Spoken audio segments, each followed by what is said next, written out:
He ain't never slumber, never put him to the test. He be reigning king forever, resurrected after death. All praise to God, brother, say it with your chest. Say it with your chest, all praise to the one.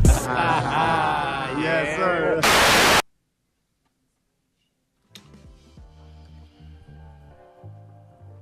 Test 1 2. Is this thing on? I think so. 9:08 on this Tuesday, 31st day of March. Just a little late start. I woke up from my nap a little bit late, but it's better late than never. Tonight's show brought to us by AC Sports Live Apparel. Speaking into existence. Now, it's brought to us by All In CDL Training, the future of commercial driving. If you need a career change, get yourself a Class A license, and you too could be on the road in as little as 3 months, maybe 4, depends on how hard you work. The peopleization is coming in here. Rubio from the Rubio Method is here on spring break with the family, but just wanted to drop a quick showtime. It's a quick showtime. Enjoy your family, much deserved. Rubio Long Snapping Camp was out in Southern California last Sunday. Some guys got some much needed work out there snapping the football. Did you know you can get a full ride scholarship snapping the football? Parents, that's another avenue that you have not touched. If your son or daughter can throw a football overhand, they might be able to throw it underhand through their legs and get a full ride scholarship to Alabama. Wouldn't that be awesome? Wouldn't that be just crazy? Tonight's show, I'm a little bit late with my graphics getting in, so let me see if I can just grab some stuff, throw it on the screen, and see if I can't make it happen that route. Show slate coming in. There we go. We got that UConn game, man. And I got UConn winning the whole thing. UConn snatches the soul out of Duke. And I know those of us who can't stand Duke just love seeing that. My UCLA women are still on track. I got 3 of my 4 Final Fours, I think, in both brackets. My 2 cents, my man Tiger Woods needs to sit down somewhere. And he is, as he just announced he's going to step away from golf. We'll talk about him briefly. Poor guy. And everybody has something to say. My Dodgers are loaded. And I'm not even going to go through the semantics of it, the logistics of it, the actuality of it. But there's no salary cap, so what you doing? What we doing? We bought us another championship caliber team, bringing in Diaz, amongst others. I watched a sports flick, Soul Power, the story of the ABA. Pretty cool, doc. But the topic of the day is the Chicago Bulls cutting young Jayden Ivey for his remarks about Pride Month and things of that nature. So we'll talk about that. And I had to really pray on how I'm going to address this topic, because it is one that is near and dear to my heart as a believer. And I'll speak on that tonight's show. But let me see if it's AC2 going to be able to join me tonight. I got Denzel Snipes in here. What up, dog? Everything's good in the neighborhood. What's your thoughts on the WrestleMania season? Oh man, I haven't even got my mind wrapped around it. I was trying to look for tickets. But one day I'm gonna surprise my son and we're gonna go to WrestleMania, but not this year. I kind of let it pass by, but watching the build up, they got some good matches coming up, and they're trying to, keep some of the old dogs around and keep us old heads watching. And there's some pretty cool storylines, but I don't have a solid review or preview just yet, but I'm gonna look into it. Dr. Snipes, we'll see what's happening. UConn Huskies, men and women, that found themselves in the Final Four yet again. And this one comes with a little bit of controversy because as great, I mean, if you missed it, I believe I have the clip of the shot. Let's see if I can't pull that up. UCONN's shot. I'll be pulling things in as they happen. But if you haven't seen it, Duke had the game won. All they had to do is get the ball in and hold it. Pass the ball, get the ball past half court. But steal by Mullins, shot, game. And I sat here, I was eating my sandwich as I normally do. And I hollered because I saw the comeback. We're down 19. Came all the way back to 7, got down to 5, got to a gentleman's 3 free throw game, missed free throw, made free throw, inbounds, lazy pass, deflection. We get a shot from the logo, game time. And then the major controversy now, and I talked about this with Rubio this week as we had late night talks with Rubio and AC. May have to make a comeback. We had to talk about some things that might not be kosher. And one was including the rise of UConn basketball. And we wonder, how did it happen so quickly? Let me make sure I send this link to AC too, because he and I both were blown out tired, so I'm pretty sure he's waking up. I'm gonna get him on the show because he gives good perspective. Last week he gave, well, the week before that he gave me some good insight on some topics that we talk about, but I know he always has a good change of pace perspective on things. Denzel said Duke lost that game more than UConn won it. Classic choke job when you look at how UConn played. I got a graphic that kind of explains UConn's, not UConn's, but Duke's talent over the years versus success. This is from 2016 to now. They've had Jason Tatum, Zion Williamson, Cooper Flagg, Paolo Banchero, Cam Boozer, RJ Barrett, Cam Reddish, Con Keipel, Jared McCain, Derek Lively, Marvin Bagley, Wendell Carter, Gary Trent, and Luke Kennard, but 0 national championships. Is Duke cursed after Leitner?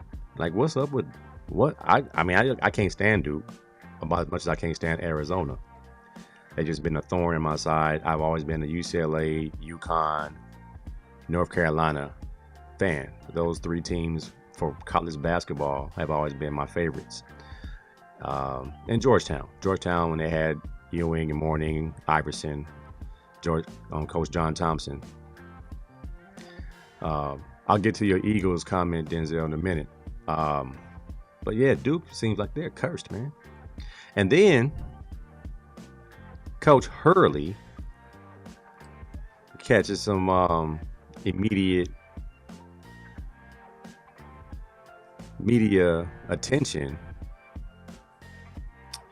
He and the referee had an exchange after the play.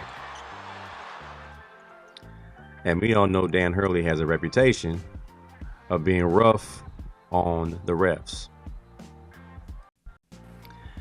And after the jubilation of the shot, he composes himself, goes to the referee that is nearby, and some say, I'll leave it on that shot right there, that he should be teed up for this and giving Duke 2 free throws and in virtually the game. But the ref said there was nothing there. And Dan said, I thought he was going to give me a chest bump.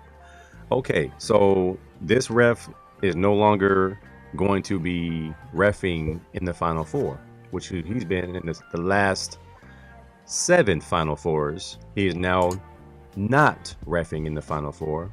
AC2 joins me now on the AC Sports Live show. What's good? What's good? And I sniffed it out. Me and Chris Rubio had a talk, and I says, "Hey man, when have you ever known a referee who knows the coach has a history of being rough and tough on the referees, get an opportunity to tee him up and change the whole outcome of that game? Instead, says there was nothing there, nothing to see here." And the coach himself says, "I thought he was coming for a chest bump." What does that look like? I mean, I'm not sure if you saw it, Alex, but does that sound fishy to you? Yeah, I didn't see it. I haven't been keeping up with basketball, honestly. But from the sounds of it, it sounds like a very controversial topic. A lot of refs, they always act like they didn't see a call just to protect their image. But truth be told, a lot of them making the wrong decisions a lot of the time. This one seems fishy to me because I've always thought, and this is as a UConn fan myself, I've always thought it was interesting that dudes from New York and California would find their way to Storrs, Connecticut, where there's nothing but the University of Connecticut. I'm born in New London, Connecticut. Not too far is the WWF headquarters back in the day. That was there. ESPN's in Bristol, Connecticut. Not much in Storrs, Connecticut, except basketball. So the women's team and men's team have been a blue blood over the last 20 years or so. When they had Coach Jim Calhoun, Gino Auriemma, these hardcore Italian men. And I might be wrong if they're not Italian, but I always assumed that there was some type of connection to, I don't know, I don't want to say the mob, but I want to say some powerful individuals have had some say in how UConn has been so successful in getting the players and getting the calls and getting things to go their way to get in the ball game of national championships in basketball. I just always thought it was extremely peculiar and interesting how those things work. And then you have a ref say the headbutt was nothing. I just thought it was interesting, man. I'm happy we won. Like I said, I have UConn winning the whole thing. I know you don't follow it that much, but when it gets down to the nitty gritty and there's some blue bloods in there, I think it's interesting. I came home excited to watch it, and I saw Duke winning by 19. I'm like, it may not be our year. Hold on. Hold the phone. Not so fast, my friend. And we came back and won it. On the other side, UCLA women are in the driver's seat. Might end up seeing South Carolina in the championship. I think it will be a great game. Can't wait to see it, but I'm just believing this is it because, believe it or not, UCLA women have never won an NCAA championship. They won the AIAW national championship in 1978. But as superior as UCLA athletics has been over the past 50 years, no women's championship. So this will be a first. I hope they can pull it out. I will be watching, tuning in. This is their best chance with all the girls returning from this past season to now avenge what they felt last year. Nobody jumped in the portal of significance. I think London jumped into USC, but she was a shooting guard. She's replaceable. Lauren Betts coming back. Kiki Rice coming back. Hawkhead's coming back. All those young ladies coming back gives us our best chance to win. So I'm excited about that. We'll see how it goes. Tiger Woods. Did you hear about Tiger Woods? Hey, not inform me. Oh man, you just locked in with working out. So Tiger Woods, man, in another nearly fatal car accident, as he prepares to come back to play in the Masters. He gets in a car flipping accident, and DUI talk, pills talk, and the idea is that Tiger Woods need to get a driver, man, because now he's stepping away from golf again. So the question is, where did his people fail him? Where did it all go wrong? So you figured the best golfer in the world for a long stretch of time is no longer the best golfer in the world. Now he has to adult, and he's not doing very well. My take on it would be, this is exactly who he was built to be. His father was not the best role model. Some people may think so, but I believe his dad, being I don't want to speak ill of the deceased, but if you watch the Tiger Woods documentary and you read the books about Tiger Woods and how he was brought up and how his dad may have been good as a coach when it comes to golf, as far as a man who loved his wife and did the right things, he did not do that. He's a notorious womanizer. He would have women around Tiger as a young boy. He would do things at the golf course that were things his father should not do. And I think he just took on some of the characteristics of a person who pretty much just does whatever he wants to do because he can. And that's where you get. So you being an athlete, you having teammates, you've seen guys who had everything, and then you see them throw it away or basically spiral out of control. What would you say is a turning point for a young athlete as they're on the rise, as they're learning to be a professional? Who's the most impressionable person to you? And you know, can a person who's seen a bad example turn and do something else? For me, the people in my life that I always look up to are you, and like athletes I'm trying to get to a level upon, like the level of. I know a lot of them have like a God-given ability, and they run off of that alone. And you can see it in their daily life and daily antics. But there's also a lot of guys that you can use as role models to help you build yourself up. Of course, there's nothing stopping us from eventually becoming our parents, and that's why they have those ads. I forgot which company is that does the ads where it's like nothing can stop you from becoming your parents. Yeah. It's like an insurance company, like yeah. And the dad like, is talking crazy at the store, and he's acting like he works there, and he says, "You don't work here." Yeah. So like that's kind of the situation that Tiger Woods is currently in. It's like he knows like it's in his blood to live that playboy type of lifestyle, and he's getting towards the end of his career, obviously, and now it's kind of don't mind that noise. That's just the sound of my liquid cooling in my PC system. It's kind of like like he's at a crossroads right now. He's not winning golf events. He's not at the top of the game no more. He's got a bunch of money. I don't know what to spend on. So it's just like he's just in that point of time.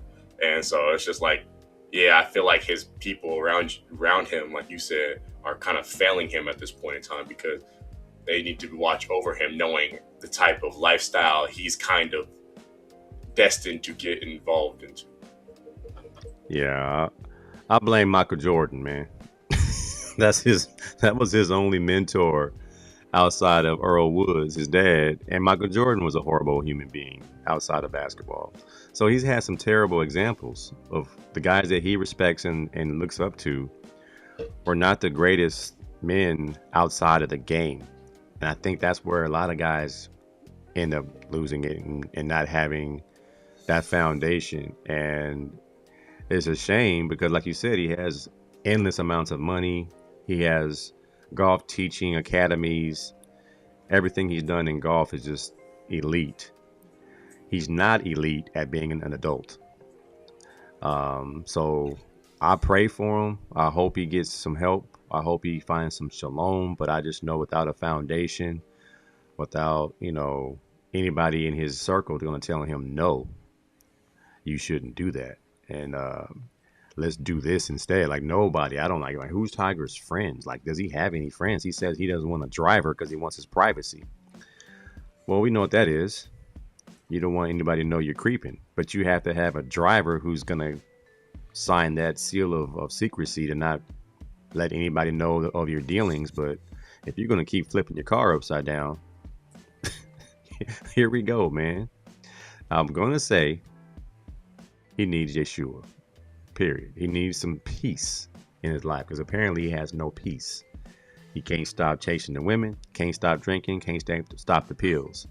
So at some point, you got to hit rock bottom and turn your life over to the Lord, man. And I just hate to get super preachy up here, but if you do everything on your own and it doesn't work, it's time to change and try something drastically different.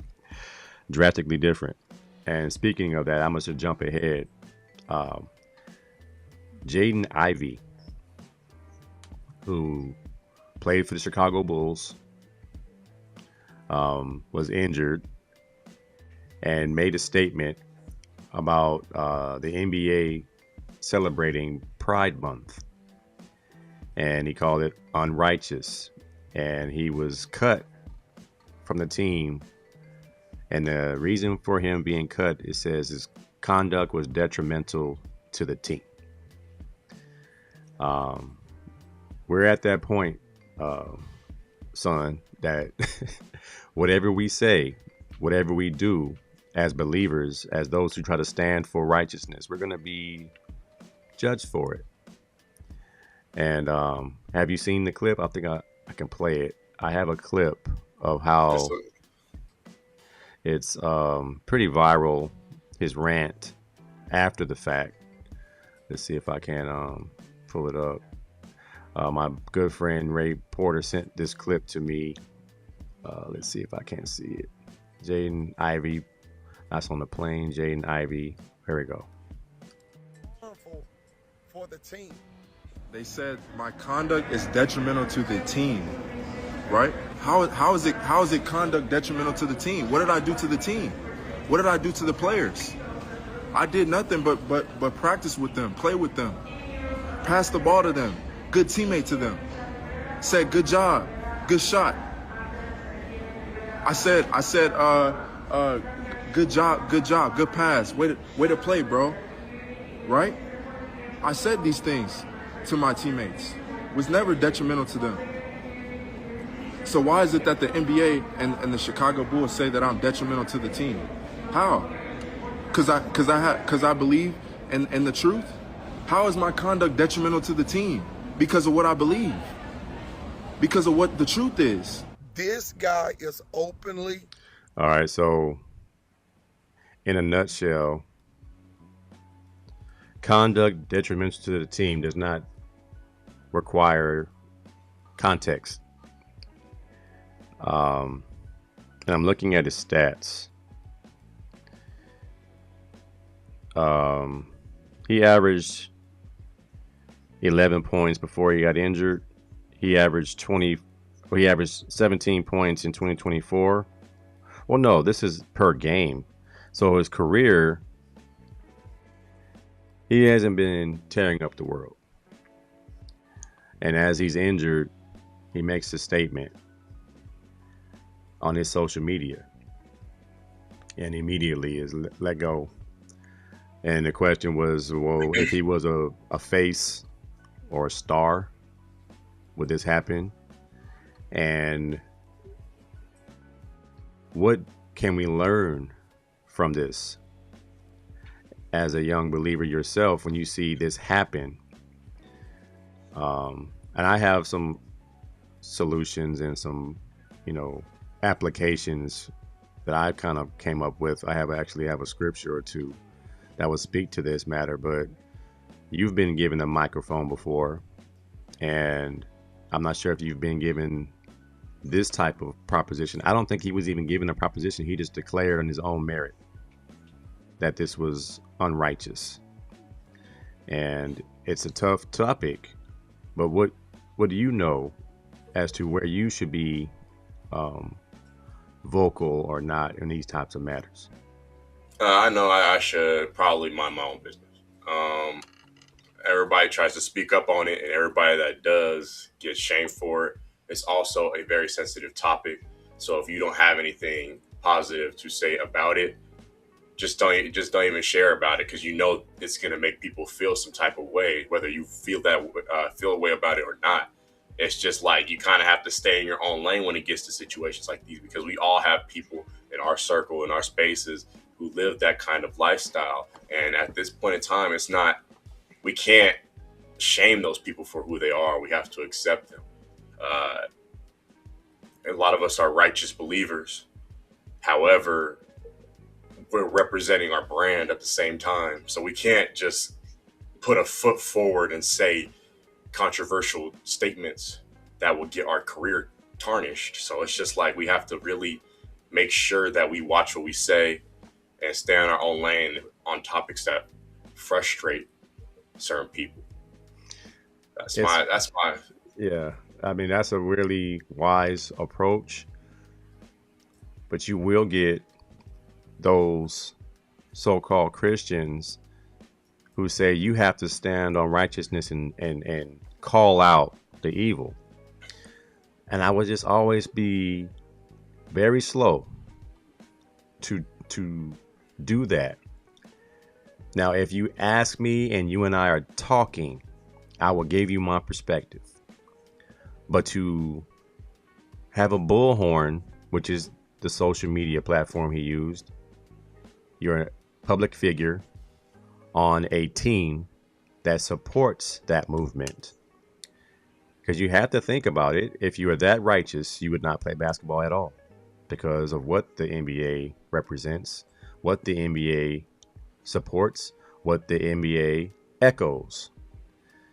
If that's the case, then you would not play at all. You've made over $30 million from these unrighteous folks. So slow your roll there, because now that money is going to stop. Sad to say, this young man may never play in the NBA again. He might just have martyred himself for standing up for his truth. And I'll say his truth because he's not even in total truth. He sounds like a babe in Christ, because he goes on to attack Steph Curry, LeBron James, and Michael Jordan as non-believers who may have something to say when it comes to these matters, but those are elite superstars. Steph Curry has Philippians 4:13 on his shoe. Big deal. And he calls out Steph Curry for cursing in games and being worldly, and he's not a believer. He's not saved. Okay, bro. When you start getting to the semantics, now you have to really look at your own walk. The Bible has instructions. Now, my good buddy Ray Porter says, check out Galatians 1:10. It says, obviously, I'm not trying to win the approval of people, but of God. If pleasing people were my goal, I would not be Christ's servant. Okay, that lines up. But did somebody ask you the stance, or you made sure you proclaimed it and you preached it on your own platform? And I'm all for standing up for what you believe and saying some things if you're ready to lose it all. But I don't think anybody was asking him. Instead, he got the response that he did not see coming. The scripture I would like to insert here is Ecclesiastes 10:20. Never make light of the king, even in your thoughts. And don't make fun of the powerful, even in your own bedroom. For a little bird might deliver your message and tell them what you said. So it's very delicate. If anybody asks you, are you a believer? Like, you figure what Peter did. When the cock crows 3 times, you're going to deny me thrice. When somebody asks you, are you with the Savior? And he was like, no, because he didn't want to be stoned and killed. He had another opportunity later on in his life to proclaim what he believed. But in the moment, he shook. He got shook.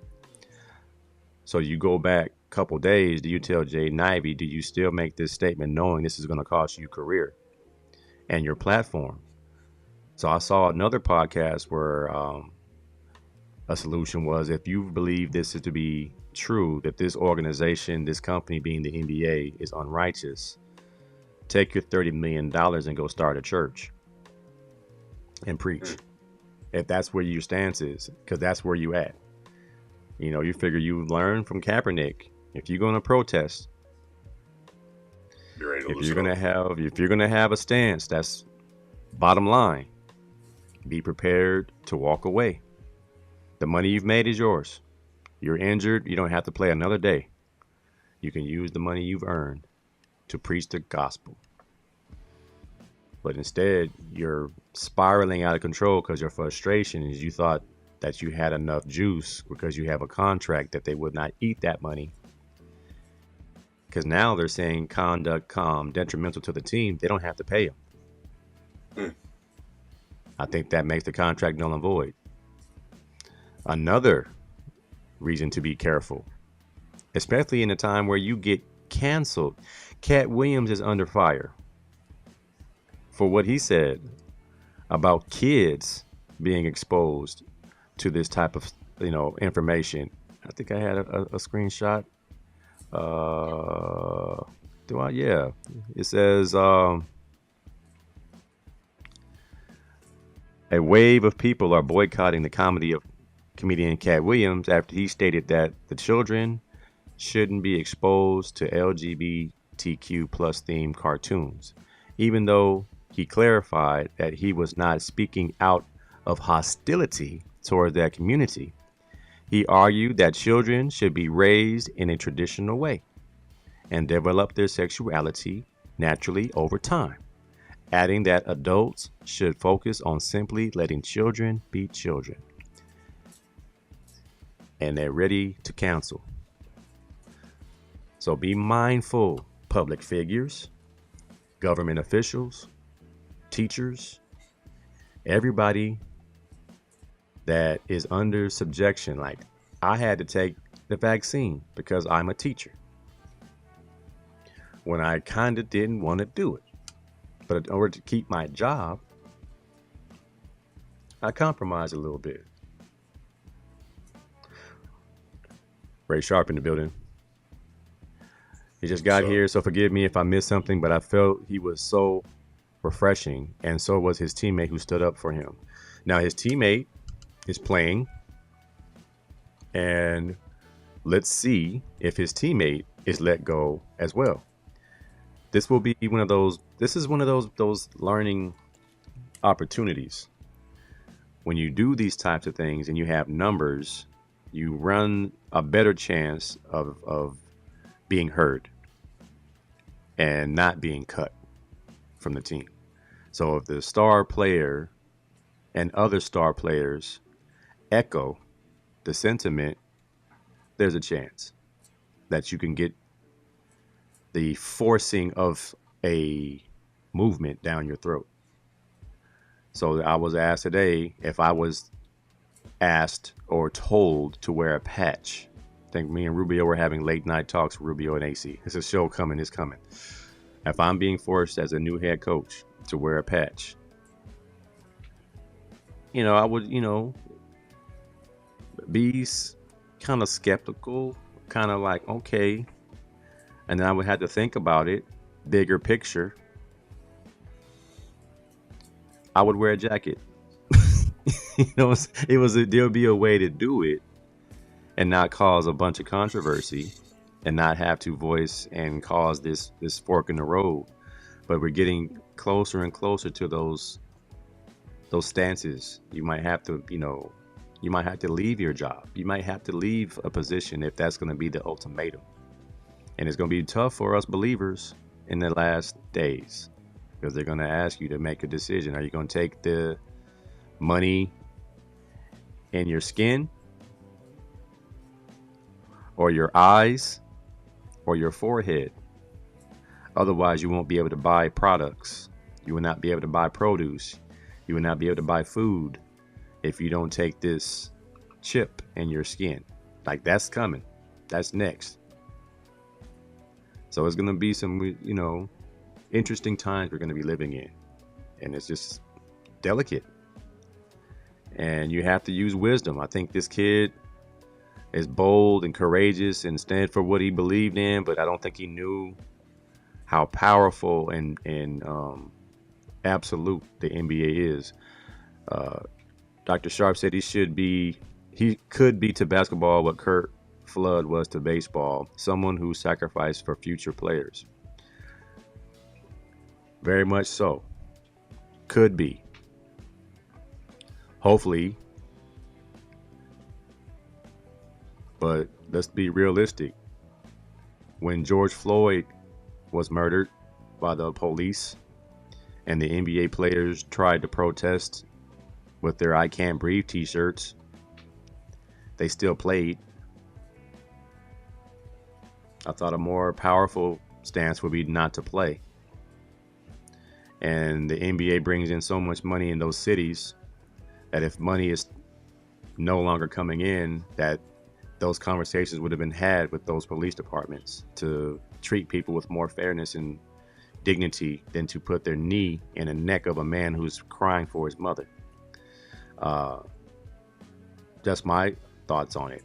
Colin Kaepernick would have got more buy-in had he organized his protest with more name brand people so that he wouldn't seem like an outlier and be martyred and seen as the one guy who believed in that.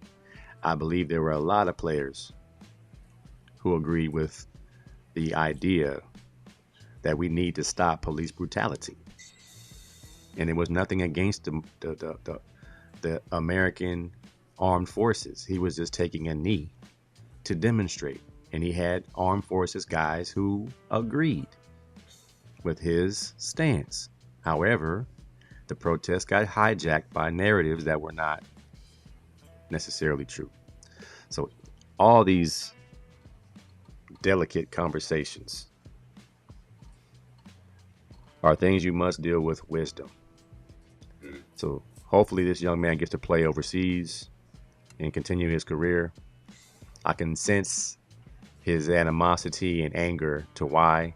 And because when you start attacking people that aren't even involved in the conversation, I mean, you attack Steph Curry, LeBron James, and Michael Jordan.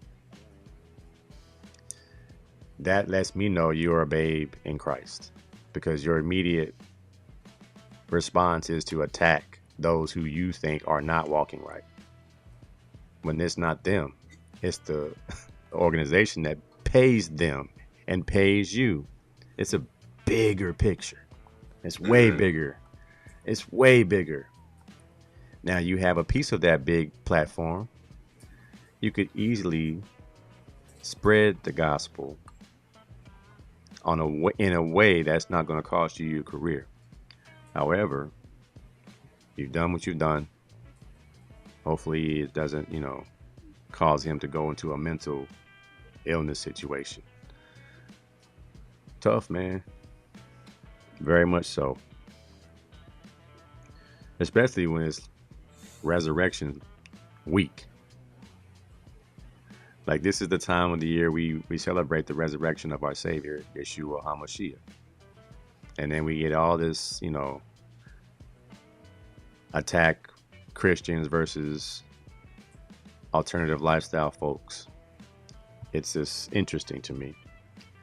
And I was really just contemplating how to address this.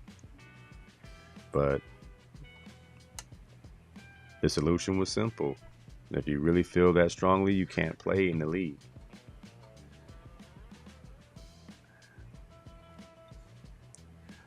Sharp says it's easier for most people to be nasty to Christians than to the so-called protected categories. Oh, that's the society. I mean, dogs have more rights than people. You do something to a dog, you're going to jail. You do something to a human being, okay, what was he doing? It's just the society we live in is just kind of twisted. And if you don't know the temperature, you're playing checkers, they're playing chess, and you're not playing the game in the same fashion that's being played.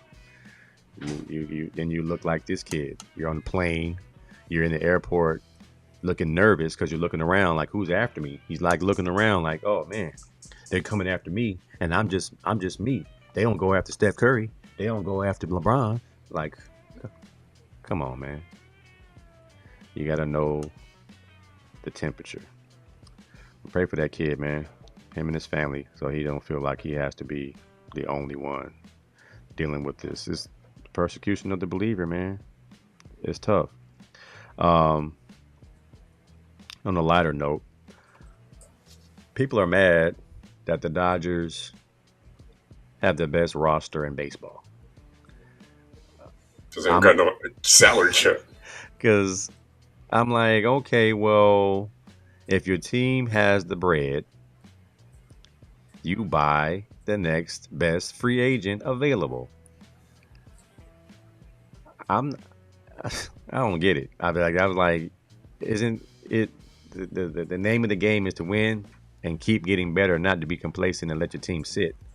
You have to add talent every year. As a Dodgers fan myself, I still think any sport with no salary caps is going to become unbalanced at one point in time.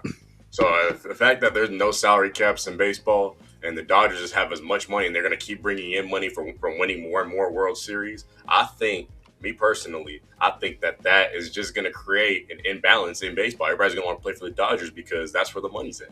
So you just go they're going to keep bringing in the best players. Like they brought in Yamamoto and Shohei Ohtani in the same season. Like that's crazy. Like, well, we just brought in Diaz, the closer. Now we don't have any weaknesses except possible injuries.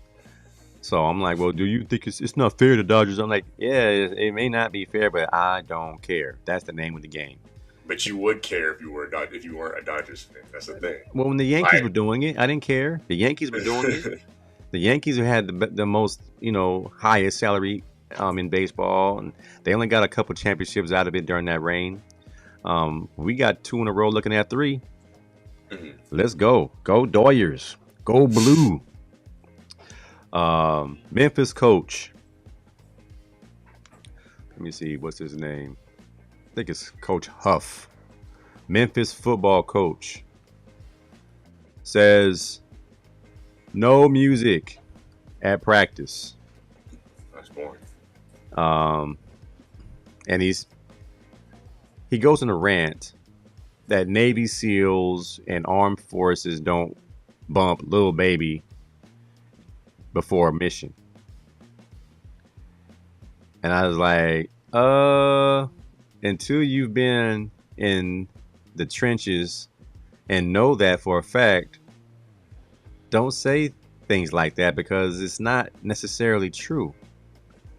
I know people who went to Afghanistan who fought in wars, and they absolutely listen to music before they go on a mission. But one step further, how disrespectful are you equating your practice at the University of Memphis at basketball school? Your practice is equal to war? Come on, man.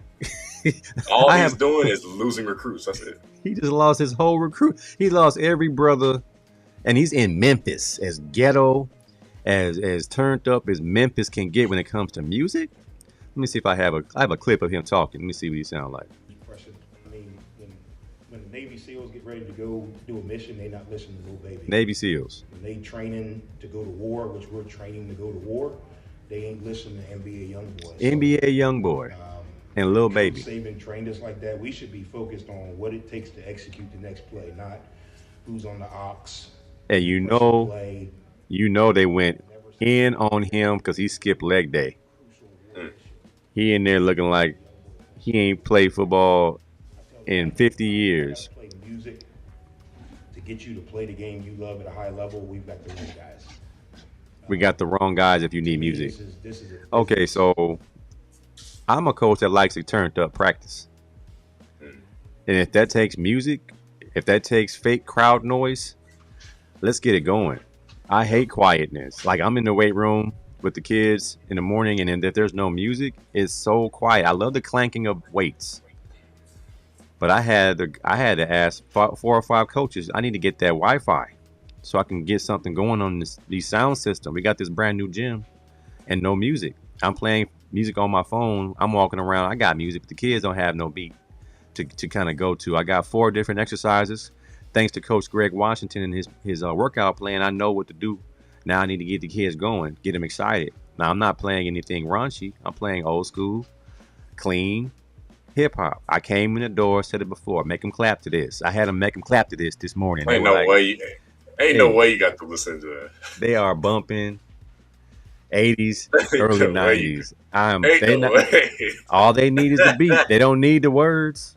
They just need the beat. I recorded a video. They listening to make them clap to this. Make them clap to this.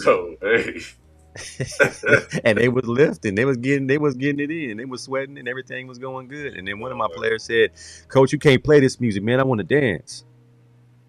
It's working. It's working. So, you know, I think it's just the sound of activity. Now, I agree we shouldn't be out there dancing. But if you are getting ready, I think I saw you dance at one pregame. You were at San Jose State, and you and your teammates getting ready for the game. And they played one of y'all jams, and y'all was getting excited. Y'all was running fast, catching the ball. Y'all was getting excited, dapping each other up, getting ready for the game. I don't see what's wrong with that. Yep. I'm like, hey, whatever it takes to get y'all going. We already studied the game plan. We practiced all week. We should be able to turn that switch on and go. Now, this guy might get a bunch of guys who agree. Yeah. No NBA young boy, no little baby. I agree. I don't want to hear no raunchy mess either. But I believe there's room for some noise. How many athletes like that are there? That's a rare breed. You got to think about it like that. Well, especially coming from a guy whose coach went to an NBA YoungBoy concert and still was able to get up the same morning and make a flight back to practice and be at practice that same morning. Guys need music. Like, music gets athletes going. Like, you wonder why they all have headphones on before the game, pregame warm-up, no matter what level you look at. High school, college, NFL. Like, they all have music in their ears. It doesn't matter what type of music it is, but all of them are fueled by some sort of music in their ears. Like, music establishes confidence, establishes rhythm, establishes flow. So it's just like, I feel like music is a very essential part in athletics. So you wouldn't play for Coach Huff in Memphis? Would you go to Memphis and play for Coach Huff for the NIL deal for $1 million? And you be in an environment where it's quiet and nobody's really having any fun. I'll play for him if he turns that music on. Like, the other day, I was training at the Can Nation boxing gym, right? Shout out Coach Cam, Coach Brent. I was training at the Can Nation boxing gym, and Coach Cam had us holding a plank. I said, "Where's the music at? Because there's no way you're gonna have me holding a plank. Just thinking." My thoughts.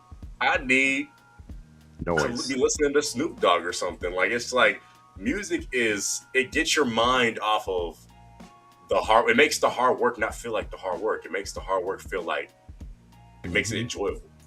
My classroom, I'm playing 70s and 80s pop music. So today's music was Hall & Oates radio. So I had Sarah's Smile. I had In the Air Tonight. You know, the songs that kind of raised me. In the background, lightly playing, because I don't like a super quiet classroom. My first 5 periods are pretty quiet. Well, my first 4 periods are pretty quiet. Students are working, doing their projects. 5th period after lunch, they're a little bit rowdy. So I don't need music because I got noise. But I like rigor. I like a little noise. I played a football game overseas. I think we were playing in Scotland. And there were only like 500 people there, because it wasn't like Germany where you have 40,000 people and it was loud and you couldn't hear yourself think. But Scotland, they weren't too keen on football, American football. They're a soccer country. So we were playing a football game at 10 in the morning. It was empty. It was quiet. It felt like a boring practice. I think I played my worst game. It was just too quiet. It wasn't real. And you know me, like I told you, my biggest negative in my playing career is I couldn't practice. unless it was an audience, a referee, and the scoreboard was on. Like I had a glitch. I could not practice like a game situation.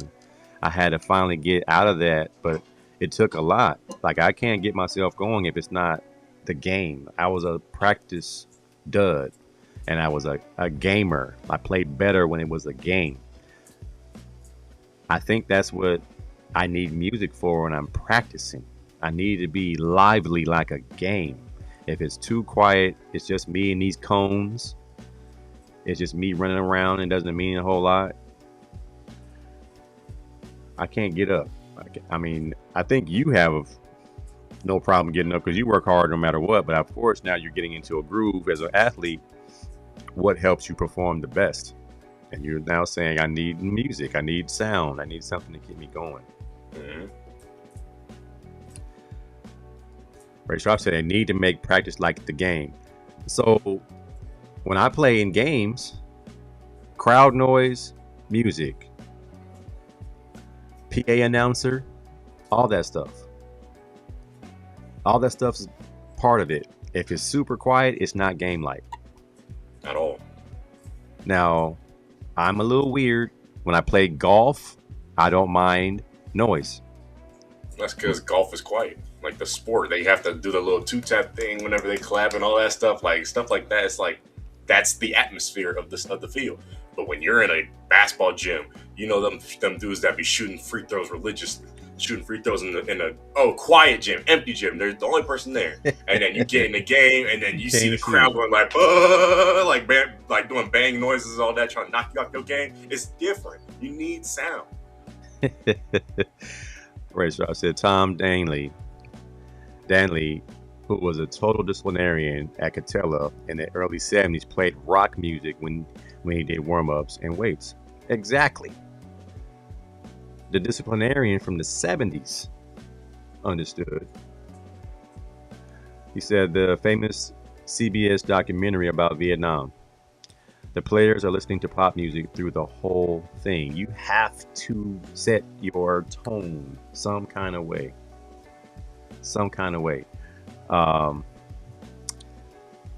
Switching gears, there's a viral clip. I know we're going to go a little bit over because we started a little bit late, but I need to get your take on this. There is a viral clip of a school, SEMO, I think it's Southeast Missouri, football.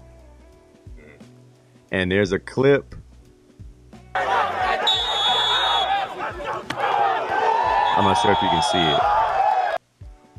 Not yet. A SEMO football.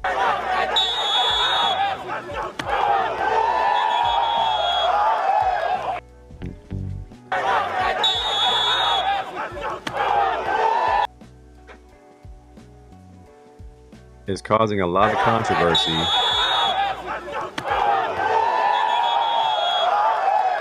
All right, so is a ball carrier versus three pursuit head on. And you can just stop it right there and see the ball carrier has no chance if he's not allowed to juke. You don't got no blockers? Like usually in drills like this, it's usually like a 1-on-2, like a 2-on-3, or not a 1-on-3. Like 1-on-3 is like he's got every angle covered up. He has one guy cutting off his initial attack point. He's got another guy making him right, and then the other guy is there containing the entire play, making both of them right. So it's like there's no way for him to really. And they're taking his legs out. And then full contact, like that's a dangerous drill. And he can't only for the offensive side. He can't defend himself. Like what?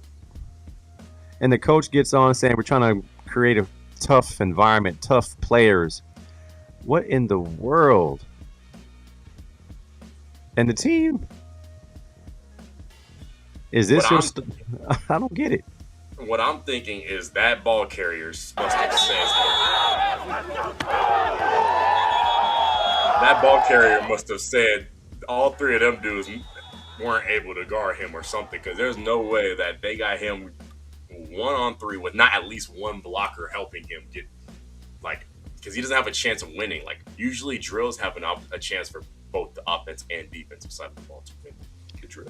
And this of course, one is just like it's over with. Of course, there are some people who are hardcore saying y'all don't know football and you never coached. Once again, these same people who want to cuss kids out and destroy them because that's hard coaching is supposed to be. Nah, I think this is one of those times where a coach on the coaching staff says, "Hey, coach, I got a better drill. This ain't it. It's not a realistic. A ball carrier on kickoff runs to daylight and protects himself. And it's not always three guys free coming to knock your block off. It's usually one guy who sneaks through and then you get popped one time because you didn't see him. But this is ridiculous. This is not realistic. I don't think there's ever a time where you see three dudes coming downhill and spearing you in your knees. It ain't like this dude was big. This dude was regular sized dude. And they're taking off, launching into this man's knees. I'd say that's more dangerous than Oklahoma. Man, you might as well do bull ring. At least the bull ring, you can stand up and protect yourself. I'd rather see them do the gauntlet, the LSU gauntlet, where you have to run through like 5 or 6 dudes, but you're one at a time. And you can defend yourself and get through it and be healthy. All you might suffer is a couple, shoulder bruises or whatnot, but you are definitely using your shoulder pads and not your head. But this is ridiculous, man. As a new coach, never. And we're gonna instill toughness by doing drills that make sense. I don't get it, man. Some coaches are just so stubborn. It's crazy, man. Ray says, switch the mascot to the ER doctor. Yeah, that was just asking for total training room overflow because somebody definitely getting hurt. All right, as we close out, man, I saw this clip. If you got a apparatus next to you, man, some type of device, you got to watch this clip, man. Jalen Rose. You know Jalen Rose. Fab Five. Brilliant commentator. He's acting.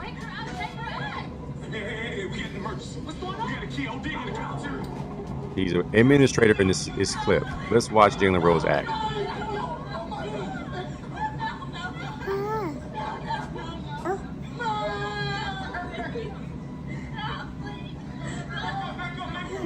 It's Jalen Rose on the kid that's down.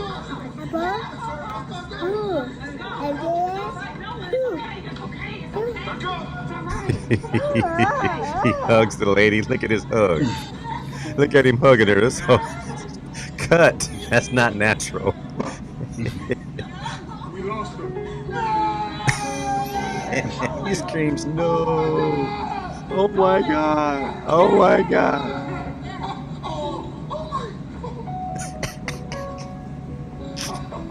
That hug ain't even look real. Oh, look at him walk away. Look at him. Do you see him walk away? Jalen Rose. All right, hug her and then walk away. Tupi needs to stop. Oh, look at him. Oh. He said no. Oh my God. Oh. You just walk in like nothing happened. And then walk away. He gonna cry in the car.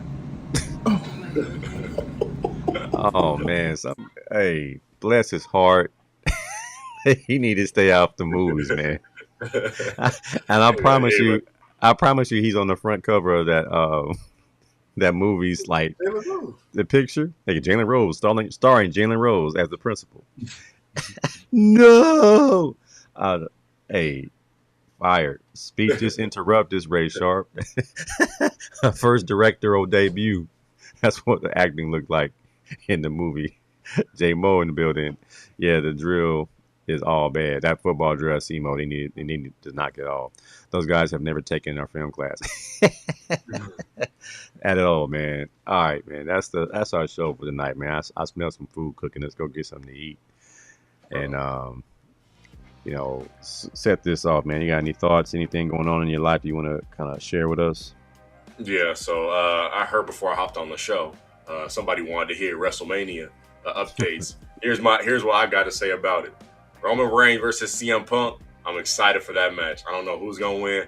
I don't know if the bloodline's gonna reunite or whatnot. That's what it seems like is what's happening. That's what seems like it's coming up. But I'm excited for that. Moving on, we got Cody Rhodes versus Randy Orton.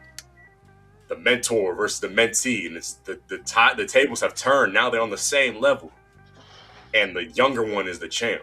That's exciting. Like I'm excited to see who comes out on top for that one. I wouldn't mind seeing Randy Orton win number 15 though. So I'm very excited to watch that match. I kind of hope he wins, honestly, because Cody being the underdog is always exciting.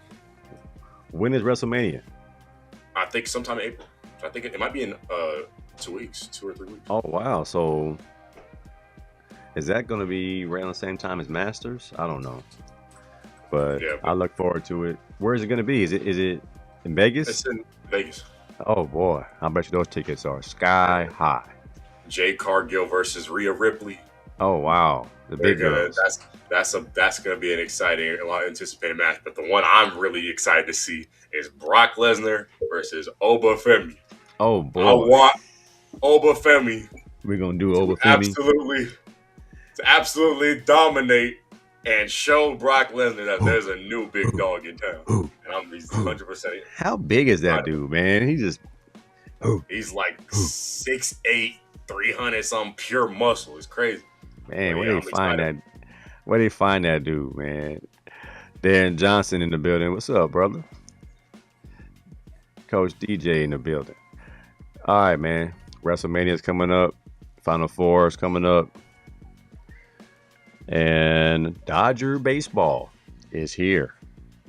You can be mad all you want, but we loaded. I'm gonna